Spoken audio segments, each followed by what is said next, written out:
Welcome back to the Meeple Marathon. Today we're going to talk about how to play Tanares Adventures. This is going to just cover the basics, and most of the video is going to be centered around how to take your turn and the villain's turn in an actual scenario. This is going to be very high level, but I just wanted to also help you guys understand how you even get to choosing and starting a scenario. So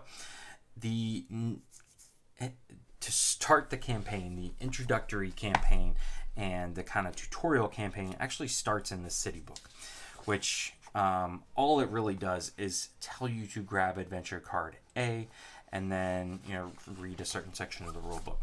So this is how your campaign normally would go.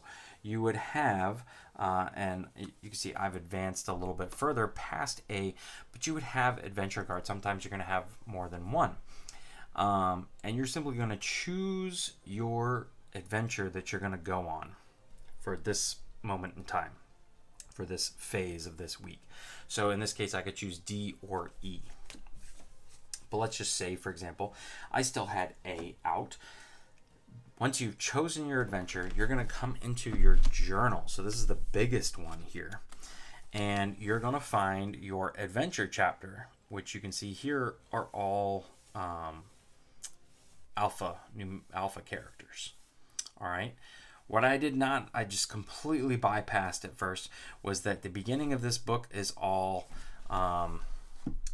adventure chapters, and then it's all quest chapters. So it's all chapters starting with letters, and then it's all chapters starting with numbers. This, I completely glossed over this at first. But anyways, you're going to come here and you're going to start by reading all of the adventure stuff in the journal. What this is going to do is actually give you some choices. In this case, your very first adventure actually helps you choose your classes that you're going to be, and then you can pick heroes within those individual 4 classes. Other times, it's going to give you specific decisions that you have to make, which could change how you approach the scenario, maybe what door you or what side of the scenario you start on, things like that, or who you've pissed off. Maybe one villain is there or is not there. Either way, at some point during your reading through your adventure, it's going to tell you, okay, this is now the quest you're going to go on. So you're going to put this book to the side. Don't put it away, because then you're going to come to the quest guide. All right. The quest guide then it'll tell you, in this case, it would tell you, all right, do quest 1, Fisherman's Wharf. So this is where you're going to see, all right, this is how I set up the scenario. There's some special rules over here. It's a very handy list of all the components you need to do to set up the scenario. So all of the villain kits, that's essentially just these villain cards plus their miniature. And then all of the tiles and stuff that you'll see set up on the board here in a minute. And here's a map of how you can set it all up. You're only going to put the villains into the introductory room. So in this case, here's the staircase. There's no villains in here. At some point, we're going to open up this door, and then it'll tell you to put in these 3 villains here, 15, 17, and 18. Almost always, after you've kind of set everything up and read through the special rules, it's going to tell you to jump back to the journal. Okay, so here we go. And this is when, remember, we started with adventure card A, then we jumped to quest 1, and now it's telling us to go to the journal chapter 1, which is way at 220, so halfway through the book. So we're going to jump all the way to, let's not try and spoil anything for you guys, to quest 1, Fisherman's Wharf. So this is what kind of threw me at first, is that you are bouncing back and forth in this journal between the kind of A chapters and the 1 chapter, the alpha chapters and the numerical chapters. But here it's going to give you, it's going to tell you, all right, read this. This one's telling you it's your tutorial quest, blah, blah, blah. And then at some point in red, it's going to say, all right, start quest 1. Don't read the rest of this stuff. The rest of this stuff is the flavor text that happens when you trigger certain events. So coming back here to scenario 1, in this case it says once we have defeated this red orb, right here it says initial setup, read section 1.1. If at the end of the round the orb is destroyed, start event 1. Here it's going to tell you to put these people out, blah blah blah, and then it's probably going to tell you to read a section of the rule book or of the journal book. And then event, it'll tell you what to do. All right, if all villains are dead, start event 2, blah blah blah. This also has the ending flavor text, so you're going to want to keep both of these out throughout. Your city book, actually, you do come back to this quite a lot during the introductory one, but the city book generally you only come back to after scenarios are over, because after every scenario you're going to have a city phase. This is where you do a lot of filling out of your campaign log. I printed mine off because I didn't want to write on the nice one that came with the game, so I just printed off their one from the internet. But here you're checking off quests, you're writing down, filling out your calendar, you're getting war points and masteries and all this fun stuff, which is a lot of fun. It seems like a lot of paperwork, but it feels like that world building stuff. But anyways, so I just wanted to kind of cover that flow of stuff. Adventure card leads to adventure chapter and journal, which leads to quest number, numbered quest, which leads you back to a numbered chapter in the journal, at the back of the journal, which then eventually leads you back to the quest, and you kind of bounce back and forth between these two books throughout the scenario. What's interesting is that they have already come out and said they're going to do a reprinting of Tanares Adventures and add a few small things, but one of the things is they're going to kind of consolidate these two things, hopefully into like 2 medium-sized binders, so that there's not so much jumping back and forth, because a lot of people have complained about how much it's figuring out which book you're supposed to be in at a certain point in time. All right, let's clear this stuff out of the way and talk about how to play these scenarios. So once you have set up a scenario, it's going to look something like this. In the quest setup guide, it's going to give you the location for all of the enemies, but generally you're only going to populate the enemies in the initial room. And then usually once you say kill off or kidnap whatever these enemies, then it'll trigger an event which will probably open this door, and then it'll tell you to spawn the next enemies. So it's pretty straightforward, nothing that's out of the ordinary or is going to blow you away.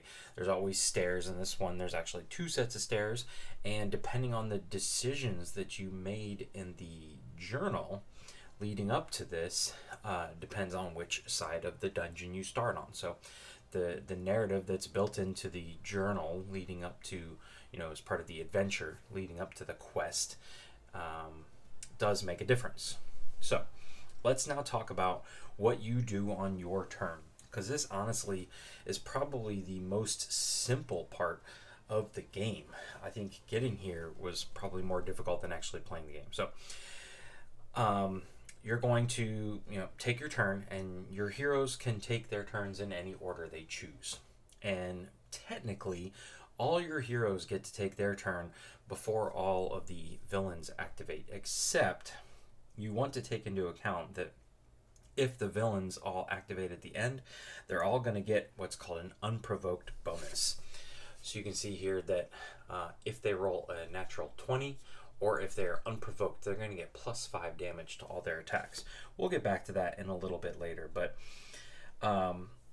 just know that if you attack an enemy, or if you attack multiple enemies, whichever one you attacked first or targeted first, that enemy is going to retaliate. It's then going to activate as part of retaliation, and then it's exhausted. It will not activate again.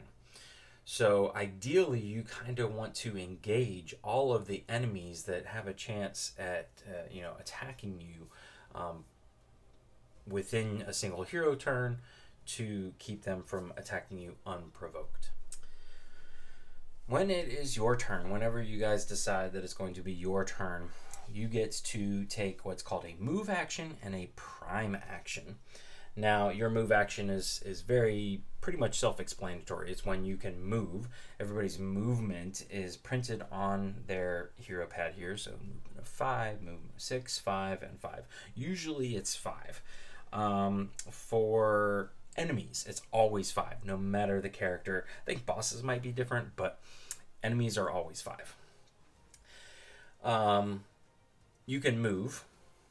You also spend your movement points to interact with objects along the way. So if there's, say, a chest you could pick up, or if the scenario says the door just needs to be opened, that would be interacting with objects and you're spending a movement point. So if you were 3 spaces away from, say, this chest, you would have to spend 4 movement points to go 1, 2, 3, get adjacent to it, spend the 4th one to pick it up, and then you could, if you were 5 movement, you could take 1 additional step in another direction.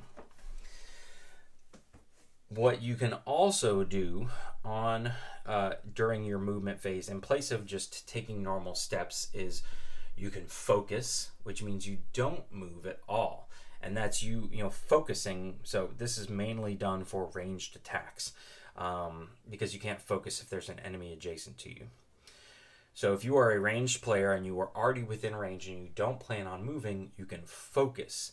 That's going to expose the enemy, which means their defense is reduced by 3 for the turn.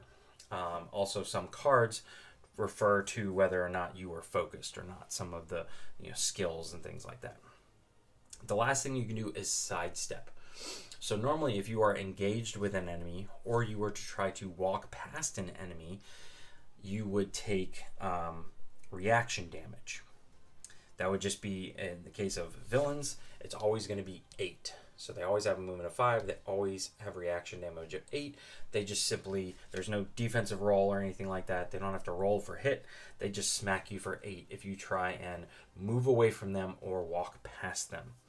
Now, say, for example, you want to sidestep so that you don't take reaction damage. There is a scenario where if you are adjacent to an enemy and you fire ranged, you're going to take reaction damage from said enemy, which makes sense. You're not focused on them. They're going to smack you around when they see you fire an arrow at their buddy. But you could take your single move action to sidestep, which simply means just take 1 movement square in any direction. So it could be diagonal, right, left, up, doesn't matter. But that sidestep, that single sidestep, will not invoke a reaction from the enemy. Now you're only putting yourself 1 space away, so it's not like you can sidestep and then run, but it allows you to step away from the enemy without getting reaction damage in return. So that's the move action. The other action that you can take on your turn is your prime action. Now your prime action is basically usually your attack. You're going to be attacking most times, but there are a few other things that let's talk about real quick that you can do on your turn besides attack. And one of them is take an extra movement action. So if you are very far behind, if you're a shooter and everybody is pushed ahead, you can take move 5, 1, 2, 3, 4, 5, and then to use your prime action to move 5 again.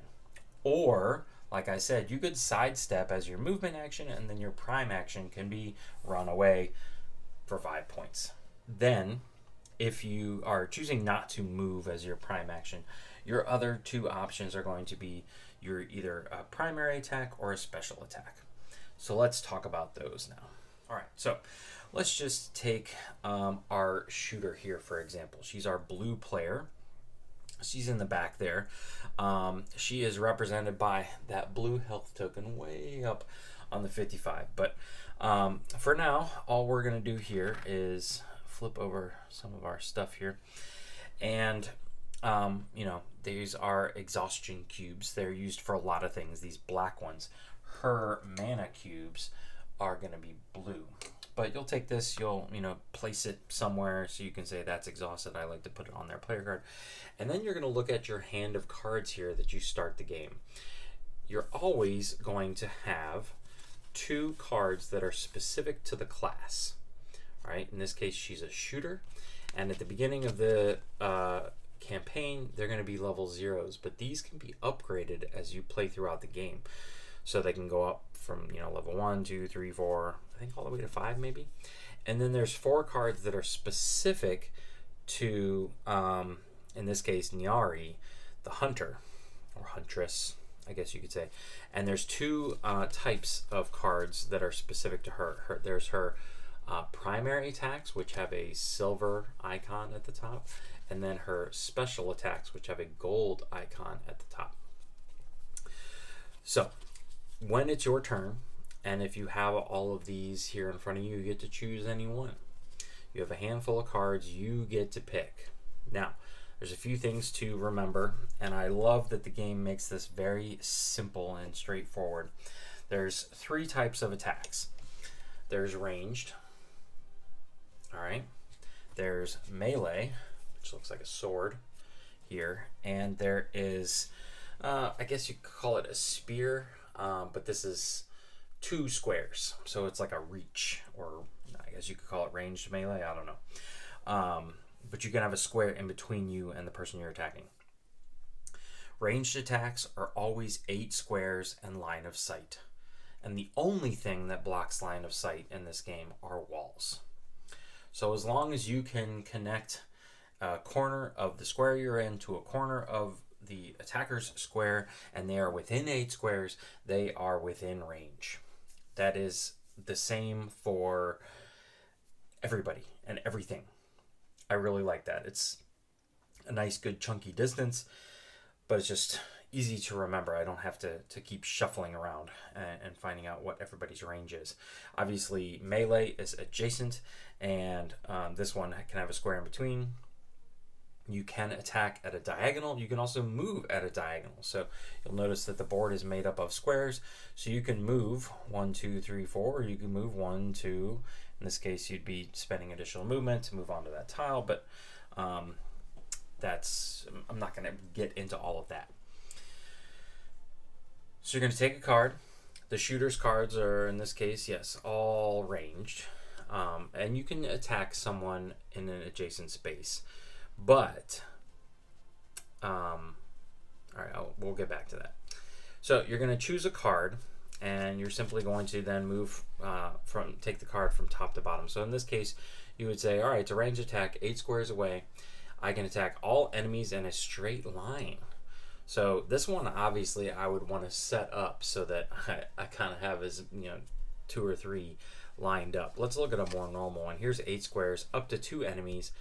I get a benefit. I may strike 2 targets once or 1 target twice. Okay. And then you have your attack here. If I hit, it's 7 damage per hit. I'm attacking twice, plus effect. And then it lists the effect. The last target hit is exposed, ends if used, and if I miss, the last missed target takes 5 residual damage. Well, how do you know if you hit or miss? Well, that's very simple. You're going to take a D20. Now the game comes with a black and white D20, one white for the heroes, black for the villains, or you can purchase some of the their dice pack, which gives you a D20 in each of the hero colors. But you're simply going to take this, you're going to roll it out and hope for a high number. 5 is not that great. Let's say we are attacking this first guy up here in green. He has a defense of 7. So I would have had to have reached 7 or higher on my D20 and able to hit. Now, in this case, the difference between a hit and a miss is not much, but I'm only doing 5 damage to the last target, whereas this would be 7 to each. But it's really nice that even if you miss, even if you roll poorly, you're still going to get a little bit of residual damage on your opponent. You do not get the effect. So in this case, you would not get the last target to be exposed if you miss. You only get this residual damage at the bottom. You still get the benefit because the benefit happens before. So here you can see this is basically your range, who you can target. You go ahead and do your benefit, and then right about here is where you roll the die. If you're successful, then you move on. You deal the damage, and you move on down to the effect. If you miss, you move down here to miss. Here's another one, explosive arrows. Trying not to get the glare. Benefit, gain a +2 bonus to your roll and ignore all helpful conditions on the target. So if the target had the reverse of exposed, which is protected, you would ignore the shielding of protection. And that 5 would have been a 7, which would have hit. Here we're doing 12 damage plus effect. You may move the target 1 space, so you're pushing it. And if you miss, the target takes 5 residual damage. That's it. That's your play. But deciding which cards to use is important, because when you play a card, it's going to kind of go the card is going to become exhausted until you have completed what's called a cycle. Now, a cycle is going to be your 2 primary attacks and the 2 class level attack cards, all the ones with the silver icons at the top. Once you have played all 4 of these and exhausted them, you will cycle, which means you can unexhaust 1 item if you flip them over to use them. And also any permanent effects, this is the negative, any permanent effects you have on you also go away. Your special attacks, however, are single use. So once you use these, they're done. They don't cycle back to you. You can only use them once per scenario. Some of them do have permanent effects. For example, let's see here. Anariel, her Flames of Justice allows her to be blessed. It's permanent. She can use this blessing once per turn. Whenever you attack with blessed, if both of her rolls are hits, she heals 4. So you would kind of want to leave this card out so you remember that she's blessed, but otherwise you can't use this card again to gain this effect during the scenario. And once you've played these other 4 cards, she loses her blessed effect. She loses that permanent effect. So that is, this is somewhat of a hand management game in that regard, that you want to be able to get your cards back, but you also don't want, if you have a permanent effect running, you don't want to get rid of it that quickly. If you choose to, you can just do a basic attack, which everybody's basic attack is listed on their sheet here, their hero pad. And it's got a little symbol, so hers has the bow and arrow, so it's a range, 8 spaces, and it would deal 8 damage on a hit. There's no residual damage on a basic attack, though. Okay, so you have major attack, you've exhausted your card. Each character has a passive effect that may trigger during their prime actions, so you want to pay attention to that.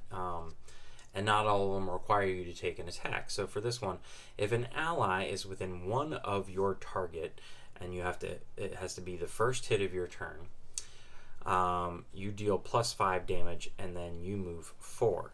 So basically, if you are hitting someone who's also adjacent to an ally, you deal extra damage and can get additional movement.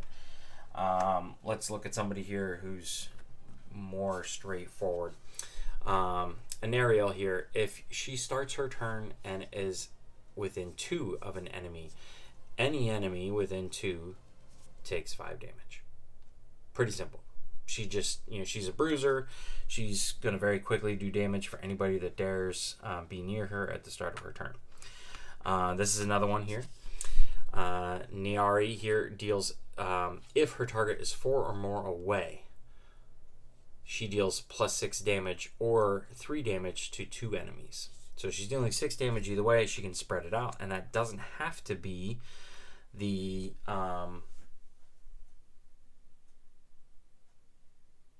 target. The 6 additional damage has to be the target, but if you split it, it can be anybody else, as long as, again, it's within range of 8. So that's something to consider. Also, you have your items here. At the beginning of the game, you start with very basic items, but items are simply like kind of one-time use things that either give you additional damage or reduce damage when attacked. If you use them, you would simply flip them over, and then again, when you have cycled, you can flip 1 back. So if you used both of them, you only get 1 back until you've cycled again. But those are very easy, very straightforward to use. But there is, like hers is +5 damage using a bow. Hers is +5 damage using melee. Controllers, very briefly, I'm not going to get into this, but they're pretty straightforward. The biggest thing with controllers is that they have their companion, which is directly named in the card. So all of her cards here say Pegasus. It doesn't say companion or anything like that. But your companion gets to take a single movement action and make a basic attack at the same turn as the controller, and they have their own stats here on the board. But the biggest thing is that these two guys share a HP token.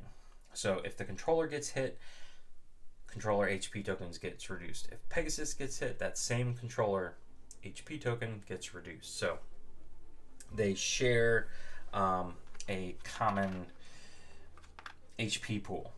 But if Pegasus flies ahead, then the enemies will target Pegasus, just like they would a controller. So keep that in mind. But a lot of the controller's cards deal with buffing or debuffing characters in the game within a certain range of Pegasus. So Pegasus, for example, can fly in, and after the controller takes prime action, the Pegasus can flap its wings and push an enemy 4 spaces, things like that. So positioning of your companion is probably the biggest strategy that comes with playing with the controller and keeping it out of trouble. All right, last but not least, let's talk about skills, as I realized I had to flip over all of these tokens. Your skills are very different in Tanares Adventures as they were in Arena the Contest. So your skills are all on this skill pad here, or your hero pad. And at the beginning of the game, you're always going to have 4 skills you can use. At the beginning of a campaign, you're only going to have access to 1s. So this bottom row here. But as you improve yourself in the campaign, you're going to get 2s and 3s. You always have to have half of your skills on this kind of left side, which you can use on an ally's turn, and the other half are over here on the right side, where you use on a villain's turn. So for me, this is probably the most interesting tactical elements of the game are these skills, and the fact that you use them on someone else's turn, not your own. It does make the game more complicated. So they have ways of playing what's called comrades. So you could play a single person with a single controller pad and then have 3 comrades. You always have to run 4 characters. I think I skipped over that at the beginning of the video. But you always have to run 4 characters. But you could run 1 main character and 3 comrades. Or you could run 2 and 2. I like running 4 individual characters and playing it essentially 4-handed, because that allows me to manipulate all 4 skills. Now, I am ramping up the complexity of my game, but I'm okay with that. I made that choice. But I digress. Let's get back to our skills here. When it is, say you are only playing as Tsuyoko here, the ninja. When it is anybody else's turn, any of your other heroes, you could use either one of these skills. Now, at the beginning of this scenario, you had to choose which 2 out of these 3 you were going to put your token on. Now, so I basically have decided I'm never going to use this skill in this scenario. Now, next scenario, I could choose this one and ignore this one. But either way, I could, and all of this is predicated on the fact that I have, say, mana to spend. So I could say maybe do Long Strider. This allows me to move an ally 2 and a villain 2. So I would flip this over, say it's an Ariel's turn here, and she's too far away to move and take a prime attack action. So I'm actually going to move her closer and the villain closer using this skill. I would have to spend a mana to do so. You can see that the cost of this one little cube here, and it gets more expensive as the thing goes up. Here, I could hold this up closer for you guys. So you can see here's the cost that you would spend out of your mana pool, which has a max of 5. And then you would take that action, it would interrupt theirs, and then they would continue their turn. Now you can see that this token is flipped over, and it went from just being a 1 to having this plus cube on it. I could still do this skill. It's just going to cost me an additional cube if I do. So in this case, it would cost me 2 to do this skill again. Once, however, I have used all 4 skills, I am what's called totally charged. And each character, each class has a unique total charge skill that's going to fire off. In this case, I love the shooters because you uncharge your tokens and any villain takes 9 damage. Just boom. So if she uses all 4 of her skills, bam, she smacks a villain for 9. All of these get flipped back over when you uncharge, making them cheaper again and starting that cycle over again. So similarly to cycling your attack cards, your skills happen the same way. Now the only difference between skills on the left and skills on the right is that the skills on the right you have to take when it's a villain's turn. So these are going to be interrupt actions that you take during the villain's turn, and they could do various things. This is why I love this setup, because so many fun things can happen, and the tactical decisions of when to do this skill and when to have the guy bleeding. And this one is move, even though it's a villain's turn, this one says move a ally 5 and then they can't be targeted. So you could have someone who's just out in the middle of nowhere, and Nerial, they can move towards her, and then you could feint them, which means move them out of the way. They're no longer a target, and then all of a sudden the villains have no one to attack. So some really fun stuff here. But each character's skills work the same. That you pay the mana, and you do the skill, flip it over, and then when they're all flipped over, you get your total charge. How do you get mana, you say? Well, some skills actually hand out mana. For example, here, pay 3 HP, an ally charges 1 skill token and gains a mana. I know you can't see that because it's off the thing, but I read to you what it is. Or every time a villain is defeated on the board, every single hero gains a mana. So it's not just the person that did the killing blow, it's every single one of them. And remember, there's a max of 5 that you can hold. So once you get 4 or 5, go ahead and spend them. There's no harm in it, and usually your total charged ability is pretty choice. So, all right, we covered what happens on the hero turn. Now, I briefly discussed that you want to have a villain retaliate, and you will kind of want to get them all to retaliate so that they don't go unprovoked on you. Let's talk about how a villain takes its turn, whether you've just attacked it and it's retaliating, taking its turn, or if everybody's taken their turn and it's gone untouched, it comes at you provoked. The first thing you're going to do is it's going to move to engage its target hero. So in this case, it's as a green, all of the green enemies are going to target heroes with the most mana, whereas all blue enemies are going to target the hero that is furthest away from them. Or all orange enemies are going to target the hero with the least HP, and all red enemies are going to target the hero with the highest HP. So there you go. There's pretty much 4, one of each color of every type of enemy in the game. And so if I provoked this green orc soldier up here, it would target whoever has the most mana. In this case, I would look around and I see 3 people, so then it would be who's closest. There's a whole rule section on like movement and how they go about movement. I'm not going to get into all of that. It's pretty much what you would expect. Move them to take the least amount of damage. But the thing is that they don't always just go for the closest target.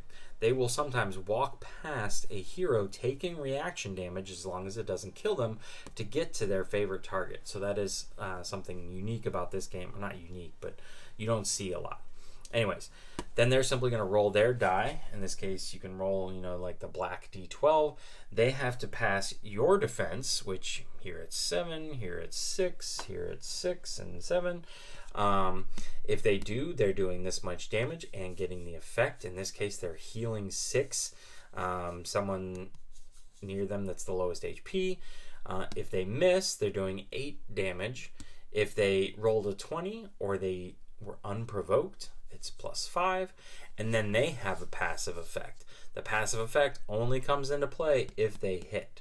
So this one here says this: if this villain moved 2 or less and didn't sidestep, they can deal an additional 5 damage and push the target 3.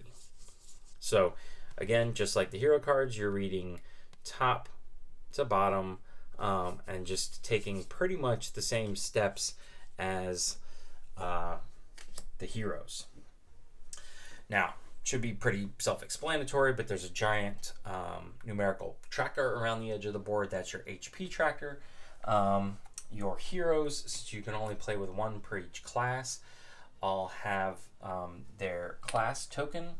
And then for the villains, depending on the base you put on them, so you can see here's a green circle villain token, and there's a green hexagon villain token, and that's because I have a hexagon base and a circle base.